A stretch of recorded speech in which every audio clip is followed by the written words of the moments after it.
today we're going to make a yellow cake, and most people that make cakes at home do it out of a box mix.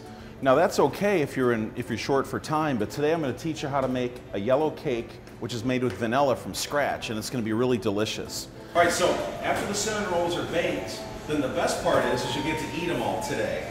Yay!